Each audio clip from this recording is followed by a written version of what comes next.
a dive. We're in a dive. A commuter flight to Detroit Come on, get out there for God's sake. ends in a harrowing spiral. Tremendous destruction of the aircraft, and it was a very severe impact. Whatever happened in a heartbeat. Close analysis of flight data Ice protection, standard 7. leads to a stunning realization. It's Roseland all over again. What doomed Flight 3272 is a danger the industry has known about for years. Why which way? In aviation, myths die hard. To fulfill their mission, investigators confront some of aviation's biggest players. But it was time to break that myth. Mayday.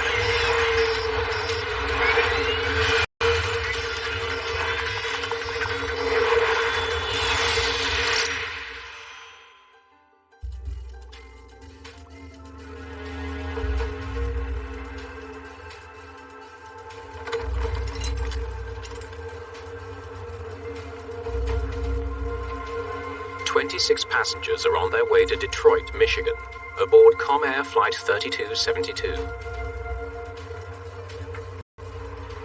It's a short afternoon flight, operated by one of America's largest regional airlines. The workhorse of the Comair fleet is the Embraer 120, a Brazilian-made turboprop.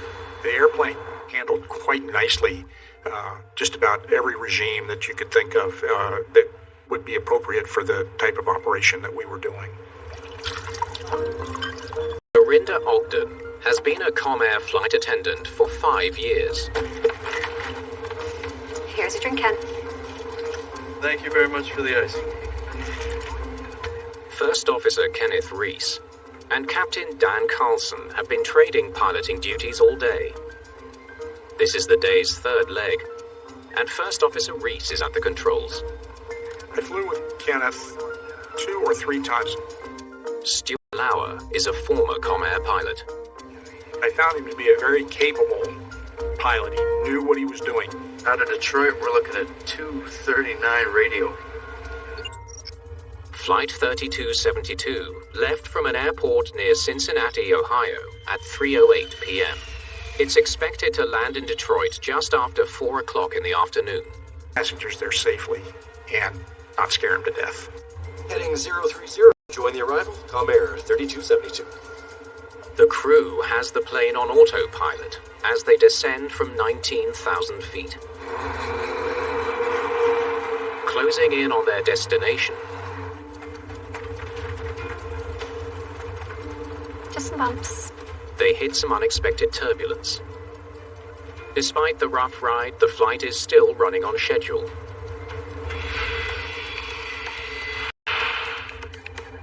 At Detroit Approach Control, Stephen Cochran guides Flight 3272 on its path to the runway. Comair 3272 Detroit approach, heading 050, vector to runway 3 right. It's another busy Thursday afternoon for the veteran controller.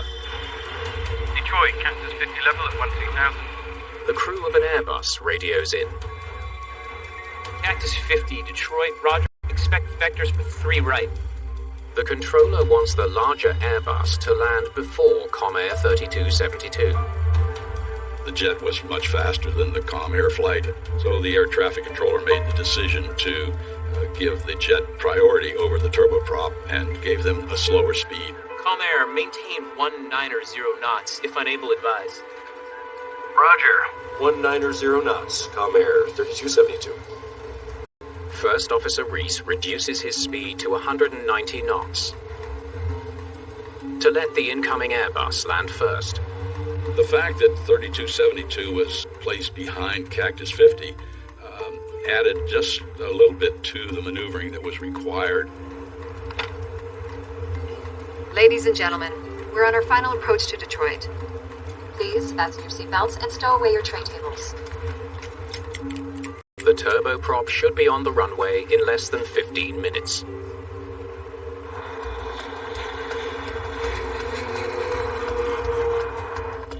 Let's run the descent check. the approach phase is the busiest time from a workload standpoint for the pilot, and that's the time that he would like to have the assistance of the autopilot. Ice protection. Windshield, props, standard 7. Pressurization. As they descend towards 8,000 feet, the pilots perform a series of standard checks. Auto.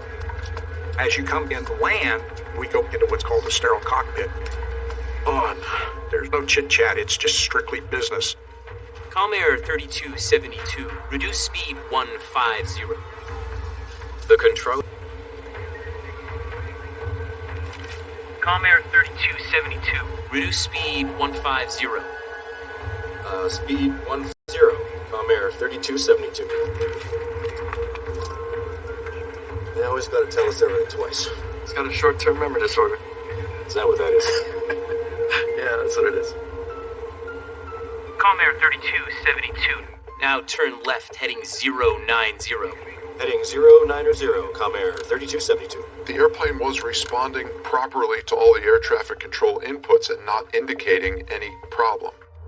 The plane banks left as the pilots make their final turn. First Officer Reese expects the autopilot to roll the plane back to level. Looks like your low speed indicator. Yeah, I see it. Power. The captain advances the throttles to gain speed. But it doesn't work. Instead, the plane's autopilot disconnects. When the autopilot disconnected, a very sudden left roll began.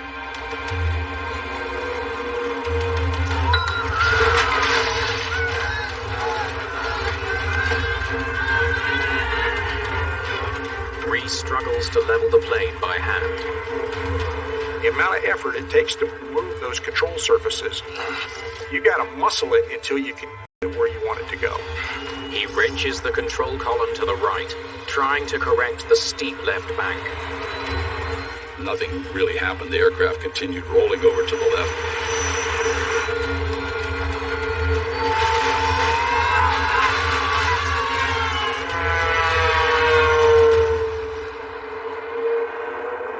We're in a dive. We're in a dive. Oh, God. Never give up. You do what you gotta do to try to make it. Come on. Get out of there, for God's sake. But there seems to be nothing the pilots can do to save their spiraling aircraft.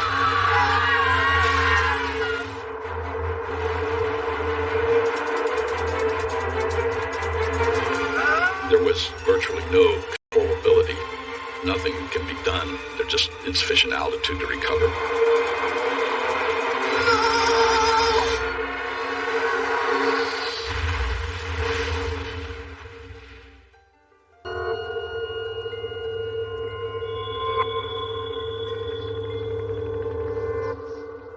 It was a very severe impact, a tremendous destruction of the aircraft. Comair Flight 3272, en route from Cincinnati to Detroit, has crashed into a field 22 miles southwest of the runway. First responders and news crews arrive at the scene. They soon discover that all 26 passengers and 3 crew members are dead.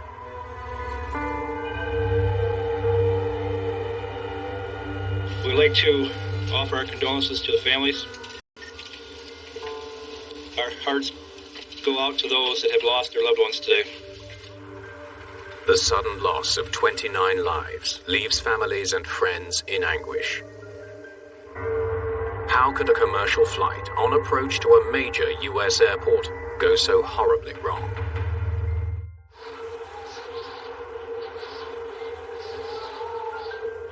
The morning after the crash, a blackened scar on a frozen field marks the fatal impact zone of Flight 3272. Families and friends attend a memorial service for the crash victims. A team from the National Transportation Safety Board is already at work recovering pieces of wreckage for analysis.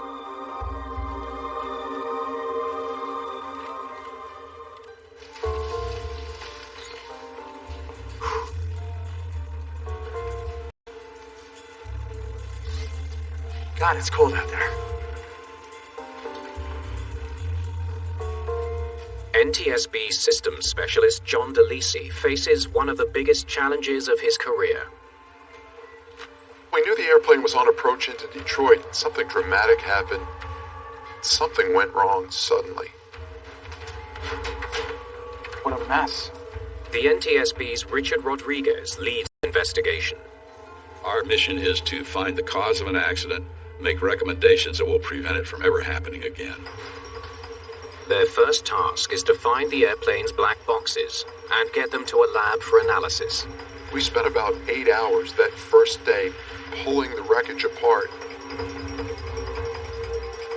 But by late afternoon, we were able to find the cockpit voice recorder and flight data recorder and got those on their way back to Washington, D.C. Let's get those both packed up. While they wait for news on the black boxes, they want to hear from the last person to speak with the pilots, the approach controller. It was coming on rush hour. We had winter weather. From air traffic control, we learned that the weather was bad and airplanes were starting to pile up on their approach into Detroit. That's when American West Airlines Flight 50 made contact. Right after 3272. Detroit, Kansas 50 level at 13000. So I told Comair pilots to slow up. Comair, maintain 190 knots, if unable, advise. I made sure there was plenty of distance between them.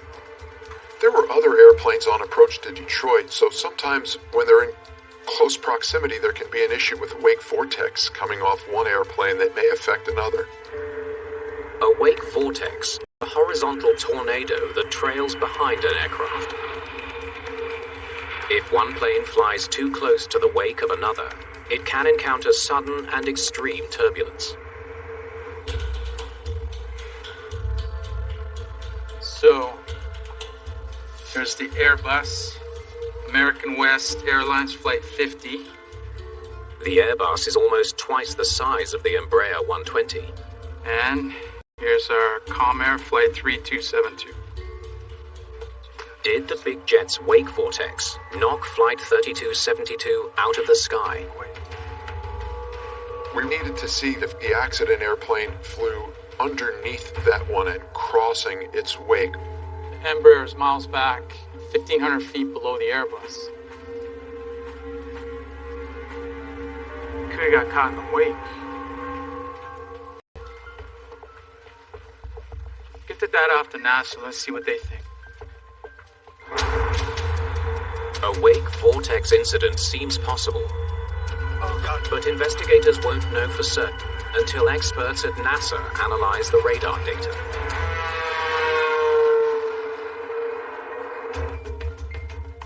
Meanwhile, Rodriguez explores other possibilities. What happened to the propellers? He's very familiar with this type of plane, having investigated previous accidents involving the Embraer 120. The Embraer 120 propeller blade had separated due to a fatigue crack over in an accident earlier in Georgia. The crew was able to land it, but it was very difficult to control. In 2 previous cases, part of a propeller blade broke off in mid-flight. Could it have happened again? If they were barely 72. Rodriguez reviews details of where the 2 propellers were found at the Detroit crash site. He makes a worrying discovery. Part of one blade ended up 75 feet away from the main impact crater. He can't help but wonder, is this the 3rd time he's seen an Embraer 120 propeller fail? We need to take a look at those propeller blades. We wanted to get those blades of the propeller to ensure they were intact at impact.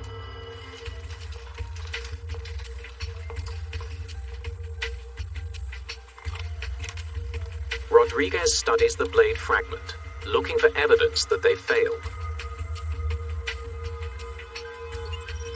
If the propeller blades were all attached and spinning at impact, they would have all hit the ground with tremendous force, resulting in distinctive damage on every blade. This is impact damage. We're spinning right to the end. The analysis leaves no doubt. Though the propellers fragmented when they hit the ground, They did not fail in flight. We were able to tell that nothing broke off the airplane during the flight path. Just as investigators rule out one possible cause, they uncover another intriguing clue. Richard, What'd you find?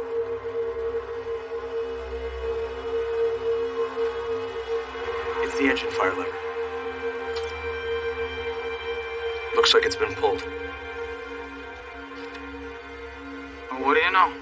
This is a lever that a crew member would grab and pull and twist if one of the engines was on fire. It's a discovery that has frightening implications.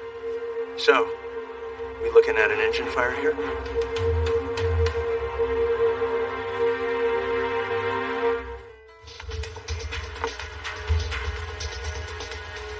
Yeah, put that one here.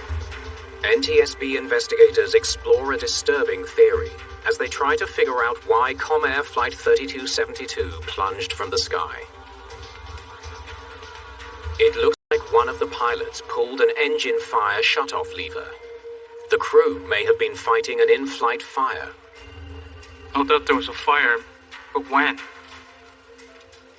While the engines are clearly fire damaged, investigators need to determine if the fire started before or after the plane hit the ground. In-flight fire would probably be at a higher temperature than ground fire, so you would have perhaps a disintegration. If the fire started while the plane was moving forward, Rodriguez should find soot marks in a horizontal pattern. If it started on the ground, the flames would have gone straight up. In this case, it was relatively low temperature. All the soot patterns were vertical. There was no airstream affecting it to show in-flight fire. I'm seeing post-impact fire. There's no fire in flight, no way. But upon further examination, we realized that the extended position of that handle was just a result of the hard crush damage that occurred. With engine fire ruled out, investigators turn to NASA analysis of airport radar data. Perhaps there's evidence that the small turboprop flew too close to a big jet. And that settles it. But it's another dead end. Wasn't a wake vortex. The analysis reveals that the wake from American Airlines Flight 50 could not have dropped to the altitude of Comair 3272. Investigators are back where they started. Why 29 people died just minutes before landing is still a mystery. Y'all ready? They finally have access to the information stored on the plane's flight data recorder. Left engine, please. It should give them important details on how the aircraft was performing, Now the right engine.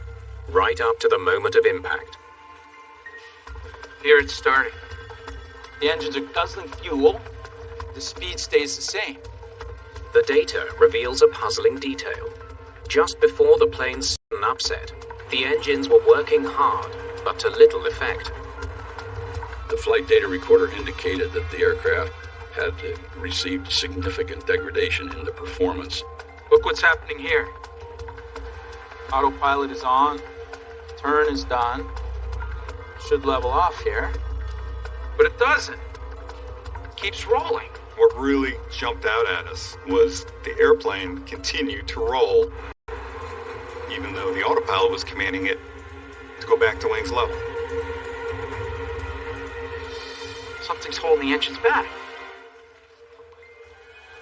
As Rodriguez studies the data, he thinks he knows what may be causing the loss of performance.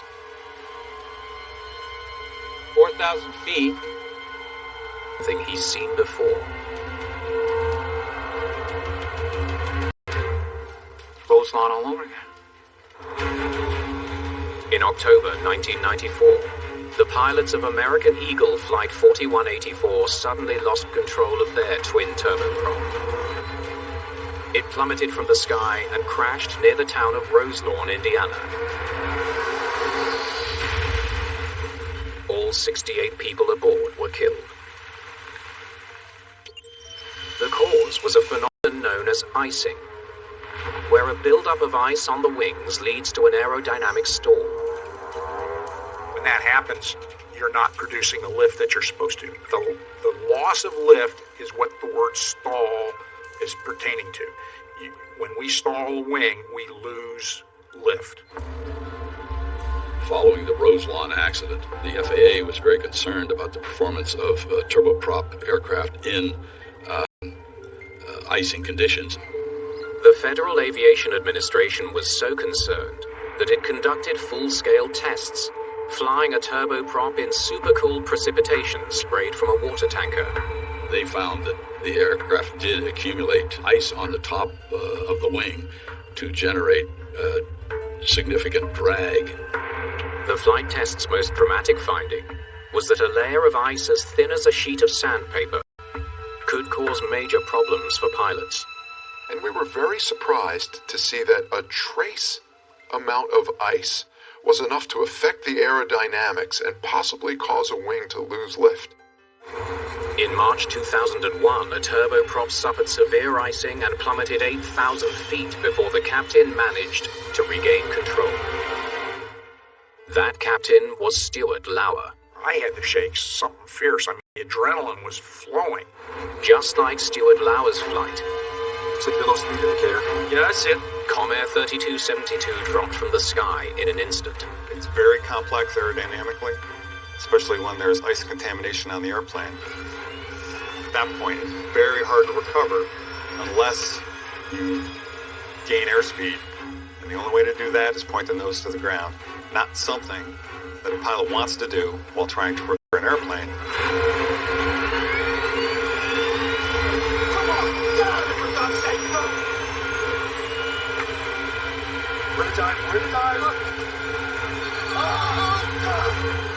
I was lucky. I had plenty of altitude.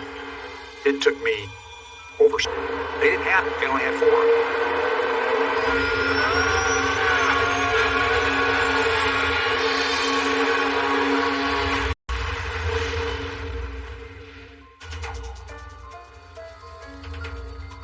Okay, let's see what they flew through. Investigators need to learn all they can about the weather conditions the Comair pilots faced as they approached Detroit. Okay, let's pull up the weather data. They know that for ice to build up on the wings of a plane, Now let's see the flight path. temperature, precipitation, and aircraft speed must all fall within a very specific range. The weather data began to paint a picture of an airplane that was on approach, flying in what were considered light icing conditions. Cactus 50, be advised there are slick runways and poor visibility. How is it up there? According to Detroit controllers, other aircraft, including the flight directly in front of Comair 3272, reported icing conditions. Yeah, it's 237 at 32 up here. Moderate icing with a possibility of freezing drizzle. Roger that. Comair 3272, how is it up there? Strangely, the Comair pilots never mentioned icing at all. Comair 3272, just a little turbulence, but that's all. They definitely flew through icing conditions. Investigators know that even a thin layer of ice can be dangerous. Perhaps the Comair pilots didn't see ice on their wings. The Embraer is probably a good 20 feet from the cockpit window back to the top of the wing where the ice would be forming. So it's very difficult to see in poor lighting conditions as 3272 is operating in cloud and late in the afternoon. But there's something that doesn't add up. If the Comair pilots lost control due to ice buildup, why were they the only ones affected by the weather? None of the other airplanes that were on approach to Detroit experienced any problems, so we needed to look hard about what was unique about this airplane. NTSB investigators are now certain that Comair Flight 3272 flew through icing conditions. What they don't know is if those conditions were severe enough to bring down the plane. We wanted to understand what role icing played in the slow and steady left roll that the airplane seemed to be experiencing. Here they can see with their own eyes how and when ice would have formed on the wings of Flight 3272. Ready to go? We were helping the NTSB identify potential ice shapes and what those ice shapes could do to the flight characteristics. Tom Radvaski is a NASA researcher. A section of a wing is installed in a wind tunnel. We were able to get our hands on an actual EMB 120 wing section. Let's initiate. Temperature and wind speed set. Temperature is cooled down to match the flight condition. Fan is turned on to get the speed to match the flight condition. Okay, let's add the precipitation.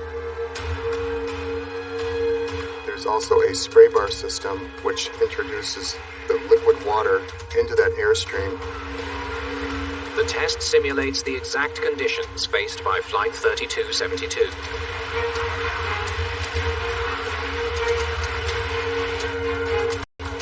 Slowly, almost imperceptibly, ice begins to accumulate on the wing. Even in a lighted wind tunnel, it was very difficult to see. The type of ice that was accreted was relatively clear. It was very rough. Ice reshapes the wing surface, so these aerodynamic surfaces aren't doing what they're supposed to do. Can we get some measurements, please? The test leaves little doubt. A thin but dangerous layer of ice almost certainly formed on the wings of Flight 3272. NASA gave us ironclad knowledge that the accumulation of thin amounts of ice was very dangerous and troublesome to the pilot and to the aircraft. Okay, thanks for your help with this. Thanks. But there's still something about the Comair crash that the NASA test doesn't explain. The Embraer 120, like most commercial planes, has anti-icing and de-icing systems for winter weather flying. Investigators need to know if the pilots activated those systems. You guys ready? Split. They turn to the cockpit voice recorder. Ice protection. Windshield. Props. Standard 7. The pilots are required to go through an approach checklist. One of the items on that approach checklist is the Standard 7, which is the various anti-icing facilities that they have on the aircraft. The anti-icing system electrically heats the windshield and the propellers. But for the wings, there's a different system. One that relies on mechanical devices called de-icing boots. The boots are made of rubber and are part of the leading edge of the wings. When activated, they inflate and expand to crack off any accumulated ice. The ice is just hard enough that it cracks and the airstream blows it away. Pressurization. Let's reset for our landing in Detroit. Rodriguez listens, waiting for the pilots to activate the de-icing boots. Landing lights. Landing lights on. Crossfeed. Crossfeed's off. That completes that. We cover everything but activating the boots. What gives? There was no discussion to indicate that they were concerned about icing on the aircraft. Do you have the pre-flight documents? Investigators want to know why the pilots didn't activate an onboard system that could have saved their plane. They check dispatch records. Maybe the crew was never briefed on the weather conditions they'd face. The flight had received their papers for dispatch from Cincinnati, which included warnings about icing in the Detroit area. Could be some ice in our path. What a shock. Ice in January.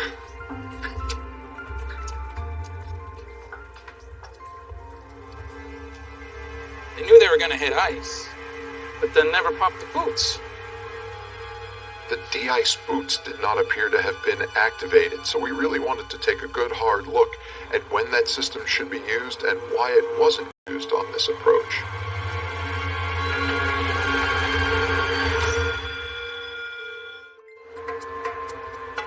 NTSB investigators know Flight 3272 flew through dangerous icing conditions. They also know that the pilots never activated a critical de-icing system. But they don't know why. They should have been aware there was icing taking place. They certainly had to suspect it.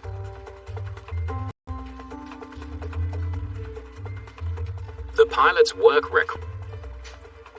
He even helped write pilot training procedures for the airline. The captain was known as a by-the-book type of pilot. First Officer Kenneth Reese was an equally proficient pilot, who was also a certified flight instructor. These pilots were well trained and had plenty of experience flying in the Midwest corridor where there's a lot of icing conditions. So if ice is just beginning to form on your wing, what would you do? Investigators contact other Comair pilots for insight into how they would handle a similar scenario. What would you do? You'd wait. You'd wait. You'd wait. How much ice? Okay. We were getting feedback that they wait until 1/4 to 1/2 inch of ice had accumulated before they activate the de-ice boots. That was a surprise for us to see. The revelations suggest that at Comair, outdated ideas about icing are putting pilots and passengers at risk. Why would you wait? Bridging. When de-ice boots were first invented, they inflated at very slow pressure and stayed inflated for a while, and pilots became concerned that ice might form over the inflated shape of the boot, a phenomenon known as bridging. Ice bridging was a concern with older de-icing systems that inflated and deflated slowly. There was a risk that if pilots activated the boots too soon, ice might build up and form a shell or bridge beyond the limit of the inflated boot. That could render the de-icing system useless. Investigators know that modern de-icing boots have evolved. Bridging is no longer a problem for turboprop aircraft. The de-ice boots on this airplane inflate rapidly. In less than a second would break off any amount of ice that was accumulated and deflate again right away with vacuum suction. So de-ice boot bridging is not going to happen on this airplane. All right, let's take a look at the manuals these guys are following. We were interested in what guidance had the crew received, what instructions do they have, what are they trained to do when they're experiencing icing. Both Comair and the plane's manufacturer Embraer published flight manuals for the 120 turboprop. When investigators compare the two, was that Comair was instructing their pilots to wait until a significant amount of ice had accumulated before activating the de-ice boots. That was surprising to us. Comair manual tells them to wait. The Comair manual advises pilots to wait until 1/2 inch of ice forms before de-icing, while the Embraer manual says something completely different. Embraer says activate boots at the first sign of icing. The material with respect to the icing conditions were not clear, and they were not consistent for the pilots to know what they should be doing. See what we can find. The Comair accident is the first fatal crash of an Embraer 120 caused by icing. But how many close calls have there been?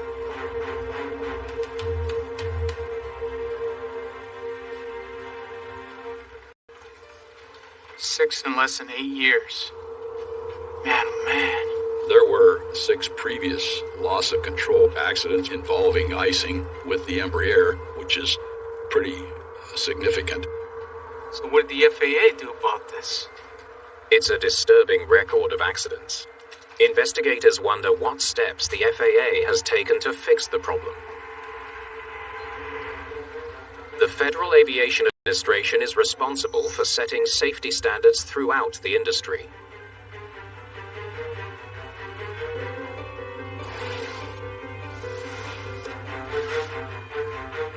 Rodriguez finds disturbing evidence in FAA files. Icing. Boy, they sure created a lot of reports. Comair pilots may not be the only ones who held out-of-date views about de-icing. The federal regulators themselves may be part of the problem.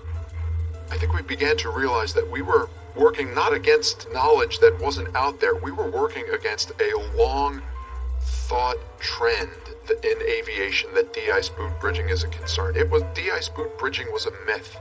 In aviation, myths die hard. It was time to break that myth.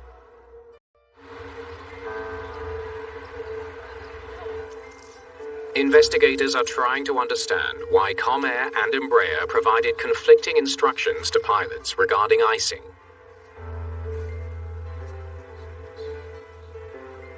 Digging through FAA files, they find some intriguing documents. Develop means to prevent ice formation. The regulator was concerned about icing. There's only one way to do that: activate boots. And a revision to the Embraer 120 flight manual shows that the manufacturer had clearly spelled out the need to de-ice quickly. Activation of de-icing boots at the first sign of ice formation. Embraer knew the answer. So why were the Comair pilots still in the dark? Could be some ice in our path. Oh, what a shock. Ice in January. Investigators learned that the FAA approved the Embraer revision. But then, a critical step was missed. The regulator did not require airlines to adopt the change. Many, including Comair, did not. Why not make it mandatory? It's a no-brainer. While the FAA had a great deal of information, they never did officially sanction a standard that should be adhered to. Investigators finally understand what caused the crash of Comair Flight 3272.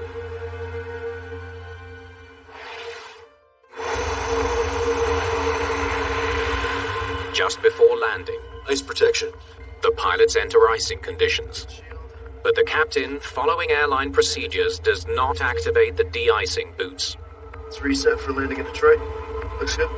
Landing lights. The crew seemed to be aware that they were in light icing conditions, but per the instructions in the flight manual, they were waiting until a significant amount of ice had accumulated. Comair 3272, reduce speed 150. The controller then instructs them to reduce speed. That's getting pretty slow, and it was a concern to us. Why would they have accepted that without question? But in their manuals, there was no specific information that would tell them do not go below a certain airspeed in the icing condition. Speed 150, Comair 3272. If you have icing on there and you're slowing down, who knows where that stall point is? Comair 3272, now turn left heading 090. Heading 090. To make matters worse, the plane is on autopilot. Since the autopilot was engaged, they were unaware that this trace amount of ice was starting to affect their aerodynamics. When the autopilot is on, the pilot can't feel what's happening until... Looks like your low speed indicator. The captain was the first to notice the anomaly. Yeah, I see it. Power. Thanks. But it's too late. The left wing has already stalled. The aircraft rolled rapidly to the left. They went from about 45 degrees angle of bank to the left to 140 degrees, which is basically inverted. At that point, the airplane it's going to do whatever it's going to do. And God help them. They're gonna dive. They're gonna dive. When that nose pitched straight into the ground, their fate was sealed.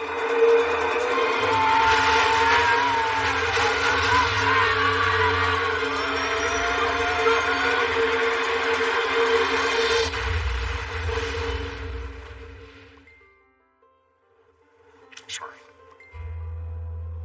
I wish it hadn't happened.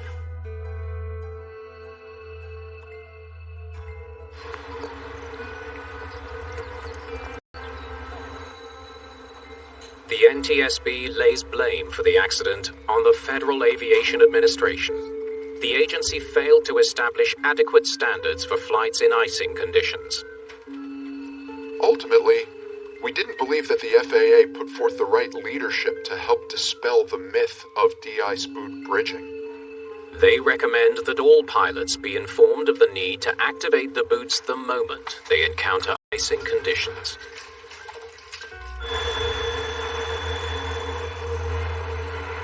In this case, we had very good pilots, a very good aircraft. It's very difficult to reconcile that when you're talking with next of kin. Hundreds of lives are affected.